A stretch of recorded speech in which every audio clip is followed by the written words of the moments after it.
ಸ್ನೇಹಿತರೇ ನಮಸ್ಕಾರ, ನಾನು ರವೀಂದ್ರ ಜೋಶಿ. ನೀವು ಕೇಳೇ ಇರಲಾರ್ದಂಥ ಒಂದು ಘಟನೆಯನ್ನು ತಮಗೆ ಹೇಳ್ತೇನೆ. ಯಾವುದಾದ್ರೂ ರಾಜಕೀಯ ಪಕ್ಷ ಒಂದು ಖಾಸಗಿ ಕಂಪ್ನಿಗೆ ಸಾಲ ಕೊಟ್ಟಿದ್ದೀನಿ ಎಲ್ಲಾದರೂ ಕೇಳಿದ್ದೀರಾ ನೀವು? ಏಕೆಂದರೆ ರಾಜಕೀಯ ಪಕ್ಷಗಳಿಗೆ ಬೇರೆ ಬೇರೆ ಸಂಸ್ಥೆಗಳು, ವ್ಯಕ್ತಿಗಳು ಪಾರ್ಟಿ ಫಂಡ್ ಅಂತೇಳಿ ದಾನ ಕೊಟ್ಟಿರ್ತಾರೆ. ಆ ದಾನದ ದುಡ್ಡನ್ನು ಅವರು ರಾಜಕೀಯ ಪಕ್ಷದ ಖರ್ಚಿಗೆ, ಅದರ ಬೆಳವಣಿಗೆಗೆ ಬಳಸಬೇಕಾದಂಥ ದುಡ್ಡದು.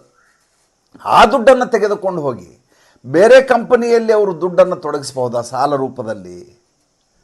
ಹಾಗೆ ತೊಡಗಿಸಿದಂಥ ಉದಾಹರಣೆ ಈಗ ಕೋರ್ಟಿನ ಮೆಟ್ಟಿಲೇರಿದೆ. ಅದು ಈಗ ಚಾರ್ಜ್ ಶೀಟ್ ಹಂತಕ್ಕೆ ಬಂದು ನಿಂತಿದೆ. ಇದು ಒಂದೇ ಅಲ್ಲ, ಇದ್ರ ಮುಂದಿನ ಭಾಗ ಕೇಳಬೇಕು ನೀವು. ಇದ್ರ ಮುಂದಿನ ಭಾಗ ಏನು? ಕೇವಲ ಒಂದು 50 ಲಕ್ಷ ಕ್ಯಾಪಿಟಲ್ ಹೊಂದಿರುವಂಥ ಕಂಪನಿ, ಸುಮಾರು 2,000 ಕೋಟಿ ರೂಪಾಯಿ ಆಸ್ತಿ ಹೊಂದಿರುವಂಥ ಕಂಪನಿಯನ್ನು ಟೇಕ್ ಓವರ್ ಮಾಡಬಹುದಾ ಶೇರ್ಗಳನ್ನ? ಅದು ಕೂಡ ಇಲ್ಲೇ ನಡೆದಿದೆ.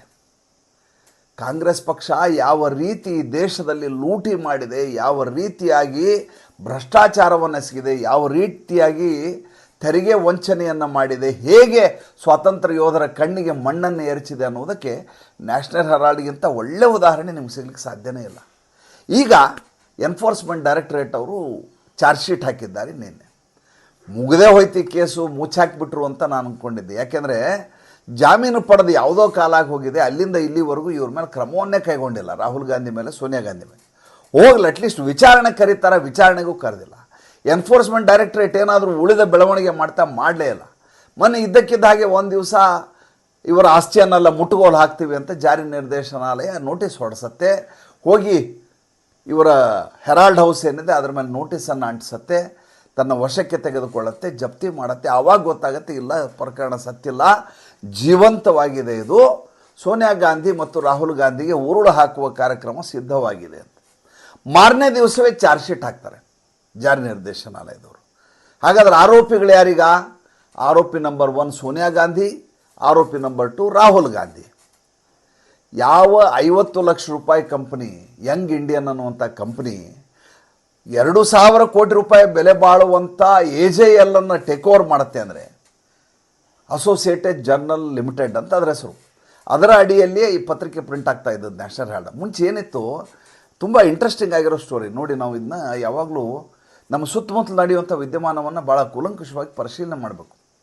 ಮುಂಚೆ ಏನಾಗೋದು, ಭಾರತ ದೇಶದಲ್ಲಿ ಹೇಗೆ ನಮ್ಮಲ್ಲಿ ಕಾರ್ಯಾಂಗ, ಶಾಸಕಾಂಗ, ನ್ಯಾಯಾಂಗ ಅಂತ ಇತ್ತು, ಅದೇ ರೀತಿ ಪತ್ರಿಕಾ ರಂಗಕ್ಕೂ ಅಂಥದ್ದೊಂದು ಪಾವಿತ್ರ್ಯತೆ, ಘನತೆ ಎಲ್ಲವೂ ಇತ್ತು.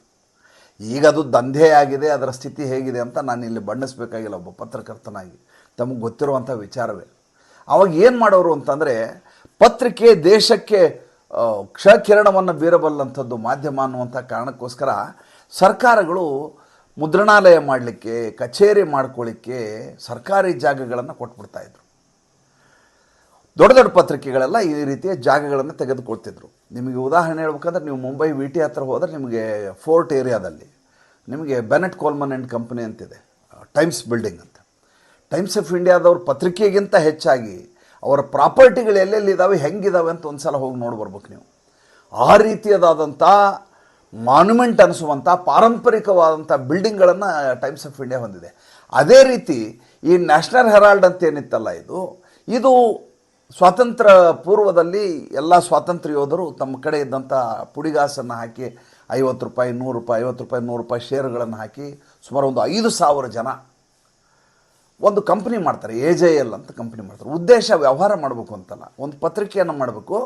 ಅದು ರಾಷ್ಟ್ರಹಿತದ ದೃಷ್ಟಿಯಿಂದ ನಡಿಬೇಕು. ದೇಶದಲ್ಲಿ ನಡೆಯುವಂಥ ಅನಾಚಾರ, ಅತ್ಯಾಚಾರ ಏನಿದೆ ಅದನ್ನು ಬೆಳಕು ಬೀರಬೇಕು, ಧ್ವನಿಯಾಗಬೇಕು ಅನ್ನುವಂಥ ಉದ್ದೇಶದಿಂದ ಮಾಡಿದ್ದಂಥ ಸಂಸ್ಥೆ ಅದು AJL. ಒಂದು ಹಿಂದಿ ಪತ್ರಿಕೆ, ಒಂದು ಇಂಗ್ಲೀಷ್ ಪತ್ರಿಕೆ.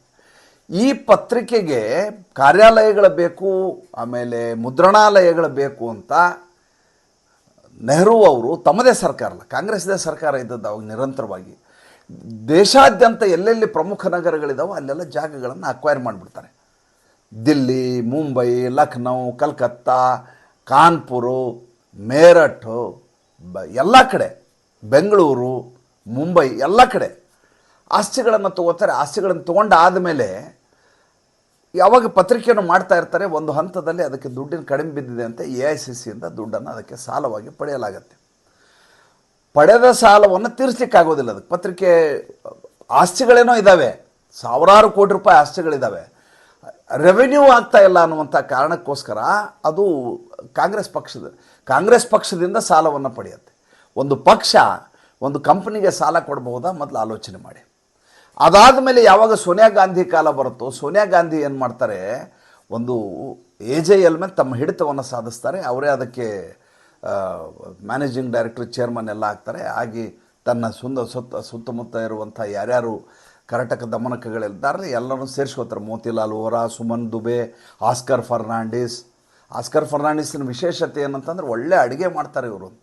ಸೋನಿಯಾ ಗಾಂಧಿಗೆ ಒಳ್ಳೆ ಅಡುಗೆ ಮಾಡಾಕ್ತಾರೆ, ಎರಡೇದು ಕ್ರಿಶ್ಚಿಯನ್ನು. ಹೀಗಾಗಿ ಇವ್ರನ್ನೆಲ್ಲ ಜೊತೆಗೆ ಸೇರಿಸ್ಕೋತಾರೆ. ಈ AJL ಕಂಪ್ನಿ ಯಾವಾಗ ನಷ್ಟದಲ್ಲಿದೆ ಅಂತ ಆಗತ್ತೆ, ಇವ್ರು ಏನು ಮಾಡ್ತಾರೆ, ಇದನ್ನು ಸಂಪೂರ್ಣ ಕಂಪ್ನಿನ ಹೊಡ್ಕೊಂಡ್ಬಿಡ್ಬೇಕು ಅಂಥೇಳಿ. ಕಂಪ್ನಿ ನಷ್ಟದಲ್ಲಿದೆ ಅಂದರೆ ಲಾಭ ಮಾಡ್ತಾ ಇಲ್ಲ ಅಂತ ಅರ್ಥ. ಪ್ರಾಪರ್ಟಿ ವ್ಯಾಲ್ಯೂ ಜಾಸ್ತಿ ಆಗ್ತಾ ಇರ್ತದೆ ಡೇ ಬೈ ಡೇ. ಎಲ್ಲ ಕಡೆ ಆಸ್ತಿಗಳು ಬೇರೆ ರೇಟ್ಗಳಾಗ್ಲಿಕ್ಕೆ ಶುರು ಆಗಿರ್ತವೆ. ಯಾಕೆಂದರೆ ಇದ್ದದ್ದೇ ಮೆಟ್ರೋಪಾಲಿಟನ್ ನಗರಗಳಲ್ಲಿ, ಭಾಳ ದೊಡ್ಡ ದೊಡ್ಡ ನಗರಗಳಲ್ಲಿ, ಪ್ರತಿಷ್ಠಿತ ಪ್ರದೇಶಗಳಲ್ಲಿ. ನಾನು ಹೇಳಿದ್ನಲ್ಲ, ಬಹದ್ದೂರ್ ಶಾಜಫರ್ ಮಾರ್ಗ್ನಲ್ಲಿ ಇವ್ರದ್ದು ಆಫೀಸ್ ಬಿಲ್ಡಿಂಗ್ ಏನಿದೆಯಲ್ಲ, ಹೆರಾಲ್ಡ್ ಹೌಸು, ಅಲ್ಲಿ ಪಾಸ್ಪೋರ್ಟ್ ಆಫೀಸ್ ನಡೆಯುತ್ತೆ ಅಂದರೆ ಎಷ್ಟು ದೊಡ್ಡ ಕಟ್ಟಡ ಇದೆ ಯೋಚನೆ ಮಾಡಿ. ಅದೇ ರೀತಿ ಎಲ್ಲ ಕಡೆ ಇರೋದು. ಒಂದು 50 ಲಕ್ಷ ರೂಪಾಯಿ ದಿನೊಂದು ಕಂಪ್ನಿ ಶುರು ಮಾಡ್ತಾರೆ. ಕಂಪ್ನಿ ಹೆಸರು ಯಂಗ್ ಇಂಡಿಯನ್ ಲಿಮಿಟೆಡ್ ಅಂತ. ಈ ಯಂಗ್ ಇಂಡಿಯಾ ಲಿಮಿಟೆಡ್ನಲ್ಲಿ 74% ಶೇರು ಸೋನಿಯಾ ಗಾಂಧಿ, ರಾಹುಲ್ ಗಾಂಧಿದು. ಉಳಿದ 26%ಅಲ್ಲಿ ಮೋತಿಲಾಲ್ ವೋರಾ, ಸುಮನ್ ದುಬೆ, ಆಸ್ಕರ್ ಫರ್ನಾಂಡಿಸು ಇವ್ರಿಗೆಲ್ಲ ಇಡ್ತಾರೆ. ಸುಮ್ಮನೆ ಹೆಸರಿಗೆ ನಾಮಕೆ ವಾಸ್ತೆ. ಅವರು ಸೈನ್ ಹಾಕುವಂಥ ಜನ ಅವರು. ಈಗ ಹೇಗೆ ಮುತ್ಯ ಇದ್ದಾರಲ್ಲ ಅದೇ ರೀತಿಯಾದಂಥ ಜನ. ಈಗ ಮುತ್ಯನ ಹೆಸರು ಅದರಲ್ಲಿ ಸೇರಿಸ್ಕೊಂಡಿದ್ದಾರೆ ಯಂಗ್ ಇಂಡಿಯನ್ ಲಿಮಿಟೆಡಲ್ಲಿ ಮಾಡಿ. AJLನ 99% ಶೇರುಗಳೆಲ್ಲ ಯಂಗ್ ಇಂಡಿಯನ್ ಕಂಪ್ನಿಗೆ ಬಂದುಬಿಡ್ತವೆ. ಅಂದರೆ ಇಷ್ಟು ಆಸ್ತಿ ಏನಿದೆ, AJL ಕಂಪ್ನಿ ಇಷ್ಟು ಆಸ್ತಿನ Sonia Gandhi, Rahul Gandhi company, young Indian company take over ಮಾಡಿಬಿಡ್ತು, ಹೊಡ್ಕೊಂಡ್ಬಿಡತ್ತೆ. ಹೊಡ್ಕೊಂಡು ಎಲ್ಲ ಕಟ್ಟಡಗಳನ್ನು ಬಾಡಿಗೆ ಕೊಡಲಾಗಿರುತ್ತೆ. ಒಂದೊಂದು ಕಟ್ಟಡದ ಬಾಡಿಗೆಯೇ ಕೋಟ್ಯಾಂತರ ರೂಪಾಯಿ ಆಗಿರುತ್ತೆ. ಇದಕ್ಕೆ ಯಾವುದಕ್ಕೂ ತೆರಿಗೆ ಕಟ್ತಿರೋದಿಲ್ಲ. ಇದಿಷ್ಟೆಲ್ಲ ಆದಾಯ ಬಂದರು ಇದಕ್ಕೆ ಆದಾಯ ತೆರಿಗೆ ಇಲ್ಲ. ಇದಕ್ಕೆ ಈ ಭಾರತ ದೇಶದ ಏನೇನು ಕಾನೂನುಗಳಿವೆ ಯಾವ ಅಪ್ಲೈ ಆಗಲಿಕ್ಕೆ ಅವ್ರದ್ದೇ ಸರ್ಕಾರ ಅಲ್ವಾ. 2014ರಲ್ಲಿ ಜೂನ್ನಲ್ಲಿ ಸುಬ್ರಹ್ಮಣ್ಯನ್ ಸ್ವಾಮಿಯವರು ಒಂದು ಮೊಕದ್ದಮೆಯನ್ನು ಹೂಡ್ತಾರೆ ಇವ್ರ ಮೇಲೆ, ಪಟಿಯಾಲ ಹೌಸ್ ಕೋರ್ಟ್ನಲ್ಲಿ, ದಿಲ್ಲಿಯ ಪಟಿಯಾಲ ಹೌಸ್ನಲ್ಲಿ ಹೂಡಿ ಈ ರೀತಿಯಾದಂಥ ತೆರಿಗೆ ವಂಚನೆಯನ್ನು ಮಾಡ್ತಾ ಇದ್ದಾರೆ. ಒಂದು ಕಂಪನಿಯನ್ನೇ ಟೇಕ್ ಓವರ್ ಮಾಡಿದ್ದಾರೆ. ಪಕ್ಷದ ದುಡ್ಡನ್ನು ಮಿಸ್ಯೂಸ್ ಮಾಡಿದ್ದಾರೆ, ಸಾಲ ಕೊಟ್ಟು ಮಿಸ್ಯೂಸ್ ಮಾಡಿದ್ದಾರೆ. ಇದು ಮನಿ ಲಾಂಡ್ರಿಂಗ್ ಆಗಿದೆ. ಇದರಲ್ಲಿ 50 ಲಕ್ಷ ರೂಪಾಯಿನ ಕ್ಯಾಪಿಟಲ್ ಹಾಕಿರ್ತಾರಲ್ಲ ಯಂಗ್ ಇಂಡಿಯನ್ ಕಂಪ್ನಿಗೆ, ಕಲ್ಕತ್ತಾದಿಂದ ಅದನ್ನು ಹವಾಲಾದಿಂದ ದುಡ್ಡನ್ನು ತರಿಸಲಾಗಿರುತ್ತೆ. ಹೀಗಾಗಿ ಮನಿ ಲಾಂಡ್ರಿಂಗ್ ಆಗಿದೆ ಇದರಲ್ಲಿ. ಇದನ್ನು ಇನ್ವೆಸ್ಟಿಗೇಷನ್ ಮಾಡಬೇಕು ಅಂತ ಪಟಿಯಾಲ ಹೌಸ್ ಕೋರ್ಟಲ್ಲಿ ಮೊಕದ್ದಮೆಯನ್ನು ಹೂಡ್ತಾರೆ ಡಾಕ್ಟರ್ ಸುಬ್ರಹ್ಮಣ್ಯನ್ ಸ್ವಾಮಿ. ಯಾವಾಗ ಈ ರೀತಿಯಾದಂಥ ಕೇಸನ್ನು ಹಾಕಲಾಗತ್ತೋ ಪಟಿಯಾಲ ಹೌಸ್ ಕೋರ್ಟು ಇದರ ಕುರಿತಾದ ತನಿಖೆ ಮಾಡಿ ಅಂತ ಜಾರಿ ನಿರ್ದೇಶನಾಲಯಕ್ಕೆ ನಿರ್ದೇಶನ ಕೊಡುತ್ತೆ, ತೀರ್ಪು ಕೊಡುತ್ತೆ. ಇವ್ರನ್ನ ಇನ್ವೆಸ್ಟಿಗೇಷನ್ ಮಾಡಿ. ಎನ್ಫೋರ್ಸ್ಮೆಂಟ್ ಡೈರೆಕ್ಟರೇಟ್ ಇದ್ರ ಕುರಿತಾಗಿ ಇನ್ವೆಸ್ಟಿಗೇಷನ್ ಶುರು ಮಾಡುತ್ತೆ. ಒಂದೊಂದಾಗಿ ಮಾಡಿದಾಗ ಇವರಿಬ್ಬರು ವಿಚಾರಣೆ ಮಾಡಲಾಗುತ್ತೆ. ಸೋನಿಯಾ ಗಾಂಧಿ ವಿಚಾರಣೆ ಮಾಡಲಾಗುತ್ತೆ, ಜೊತೆಗೆ ರಾಹುಲ್ ಗಾಂಧಿಯವರು ವಿಚಾರಣೆ ಮಾಡಲಾಗುತ್ತೆ. ಅಷ್ಟೊತ್ತಿಗೆ ಕಾಂಗ್ರೆಸ್ನವರೆಲ್ಲ ದಂಗೆ ಹೇಳ್ತಾರೆ. ನರೇಂದ್ರ ಮೋದಿಯವರು ದ್ವೇಷದ ರಾಜಕಾರಣ ಮಾಡ್ತಾ ಇದ್ದಾರೆ. ಇವರು ದುಡ್ಡು ಹೊಡಿಬೋದು, ಪಕ್ಷದ ದುಡ್ಡನ್ನು ಕಂಪ್ನಿಗೆ ಬಳಸ್ಬೋದು, ಸರ್ಕಾರದಿಂದ ಪಡೆದಂಥ ಆಸ್ತಿಯಿಂದ ಬರುವಂಥ ಬಾಡಿಗೆನ ನುಂಗಿ ನೀರು ಕುಡಿಬಹುದು, ಸರ್ಕಾರ ಕೊಟ್ಟಿರುವಂಥ ಜಾಗಗಳು, ಸರ್ಕಾರ ಕೊಟ್ಟಿರುವಂಥ ಬಿಲ್ಡಿಂಗ್ಗಳು, ಅದನ್ನೆಲ್ಲ ಇವರು ನುಂಗಿ ನೀರು ಕುಡಿಬಹುದು. ಆದರೆ ಇವ್ರ ಮೇಲೆ ಪ್ರಕರಣವನ್ನು ಮಾಡಬಾರ್ದು, ಪ್ರಕರಣದ ತನಿಖೆಯನ್ನು ಮಾಡಬಾರ್ದು. ಇದು ಕಾಂಗ್ರೆಸ್ನವ್ರ ಲೆಕ್ಕಾಚಾರ. ಈಗಲೂ ಕೂಡ ಅದೇ ಹೇಳ್ತಾ ಇದ್ದಾರೆ ಅವರು. ನಾವು ಇಡೀ ದೇಶಾದ್ಯಂತ ಇರುವಂಥ ಕೇಂದ್ರ ಕಚೇರಿಗಳ ಮುಂದೆ ಪ್ರತಿಭಟನೆ ನಡೆಸ್ತೀವಿ, ಜಾರಿ ನಿರ್ದೇಶನದ ಮುಂದೆ ಪ್ರತಿಭಟನೆ ನಡೆಸ್ತೀವಿ ಅಂತ ಕಾಂಗ್ರೆಸ್ನವ್ರು ನಿನ್ನೆಯಿಂದ ಲಬೋ ಹೊಡ್ಕೊತಾ ಇದ್ದಾರೆ. ವಿಷಯ ಏನು? ವಿಷಯ ಯಾವಾಗ ಈ ರೀತಿ ಆಗತ್ತೆ, ಇವರು ಇದರಲ್ಲಿ ಭಾಗಿದಾರಿ, ಅಪರಾಧದಲ್ಲಿ ಆರ್ಥಿಕ ಅಪರಾಧ ಮಾಡಿರೋದು. 7 ವರ್ಷ ಜೈಲು ಶಿಕ್ಷೆ ಇದೆ ಇದಕ್ಕೆ. ಆರ್ಥಿಕ ಅಪರಾಧ ಮಾಡಿರೋದು ಸ್ಪಷ್ಟ ಆಗಿರೋದ್ರಿಂದ ಇವ್ರನ್ನ ಬಂಧಿಸಬೇಕು ಅಂತ ಆರ್ಡರ್ ಆಗುತ್ತೆ. ಆವಾಗ ಜಾಮೀನಿನ ಮೇಲೆ ಇವರಿಬ್ಬರು ಹೊರಗೆ ಬರ್ತಾರೆ, ರಾಹುಲ್ ಗಾಂಧಿ ಮತ್ತು ಸೋನಿಯಾ ಗಾಂಧಿ. ಜಾಮೀನಿನ ಮೇಲೆ ಹೊರಗೆ ಬಂದ ಮೇಲೆ ಇದ್ರ ಕುರಿತಾದಂಥ ತನಿಖೆ ನಡೀಬೇಕಲ್ಲ, ತನಿಖೆ ಭಾಳ ಮಂದಗತಿಯಿಂದ ನಡೀತಾ ಇರುತ್ತೆ. ಅದಾದಮೇಲೆ ಹಲವಾರು ಮಳೆಗಾಲಗಳು ಬಂದು ಹೋಗ್ತವೆ, ಎಲ್ಲ ಆಗ್ತದೆ. ಆದರೂ ಕೂಡ ಇವ್ರ ಮೇಲೆ ಕ್ರಮ ಕೈಗೊಳ್ಳೋದಿಲ್ಲ. ರಾಹುಲ್ ಗಾಂಧಿ ನನ್ನ ಮೇಲೆ ಕೇಸ್ ಹಾಕ್ಲಿಕ್ಕೆ ತಾಕತ್ತೇ ಇಲ್ಲ ನರೇಂದ್ರ ಮೋದಿಗೆ ಅಂತ ಮೈ ಮರಿತಾರೆ. ಆ ಸಂದರ್ಭದಲ್ಲಿ ಸರಿಯಾಗಿ ಮೊನ್ನೆ ಒಂದು ದಿವಸ ಜಾರಿ ನಿರ್ದೇಶನಾಲಯ ಈ ರೀತಿಯಾದಂಥ ಮನಿ ಲಾಂಡ್ರಿಂಗ್ ಆಗಿರೋದ್ರಿಂದ ಈ ಎಲ್ಲ ಆಸ್ತಿಗಳನ್ನು ಮುಟ್ಟುಗೋಲು ಹಾಕ್ಕೋತೀವಿ ಅಂತ ಎಲ್ಲ ಕಚೇರಿಗಳ ಮುಂದೆ ನೋಟಿಸನ್ನು ಅಂಟಿಸ್ತಾರೆ. ಆವಾಗ ಗೊತ್ತಾಗತ್ತೆ ಪ್ರಕರಣ ಸತ್ತಿಲ್ಲ, ಜೀವಂತವಾಗಿದೆ ಅಂತ. ಈಗ ಚಾರ್ಜ್ ಶೀಟ್ ಸಲ್ಲಿಸಲಾಗಿದೆ ಪಟಿಯಾಲ ಹೌಸ್ ಕೋರ್ಟ್ನ ದಿಲ್ಲಿಯಲ್ಲಿ. ಅದರಲ್ಲಿ ಆರೋಪಿ ನಂಬರ್ 1 ಸೋನಿಯಾ ಗಾಂಧಿ, ಆರೋಪಿ ನಂಬರ್ 2 ರಾಹುಲ್ ಗಾಂಧಿ ಮಾಡಿ ಚಾರ್ಜ್ ಶೀಟ್ ಹಾಕಲಾಗಿದೆ. ಚಾರ್ಜ್ ಶೀಟ್ ಹಾಕಿದ ಕೂಡ ಇವರು ಜಾಮೀನು ರದ್ದಾಗತ್ತೆ. ರದ್ದಾದಾಗ ಈಗ ಕೋರ್ಟು ತೀರ್ಮಾನ ಮಾಡಬೇಕು. ಕೇಸಿದೆ ಏಪ್ರಿಲ್ 25ಕ್ಕೆ. ಕೋರ್ಟು ಇವರನ್ನು ದಸ್ತಗಿರಿ ಮಾಡಬೇಕೋ ಅಂದರೆ ಬಂಧಿಸಬೇಕೋ ಅಥವಾ ಹೊರಗಡೆ ಇದ್ದೇ ಇವರು ವಿಚಾರಣೆಗೆ ಹಾಜರಾಗಬೇಕಾ ಅನ್ನೋದ್ರ ಕುರಿತಾಗಿ ತೀರ್ಮಾನವನ್ನು ಕೈಗೊಳ್ಳಬೇಕು. ಎನ್ಫೋರ್ಸ್ಮೆಂಟ್ ಡೈರೆಕ್ಟರೇಟು ನಮ್ಮ ಕಸ್ಟಡಿ ಕೊಡಿ ಅಂತ ಸ್ವಾಭಾವಿಕವಾಗಿ ಕೇಳುತ್ತೆ ಜಾರಿ ನಿರ್ದೇಶನಾಲಯ.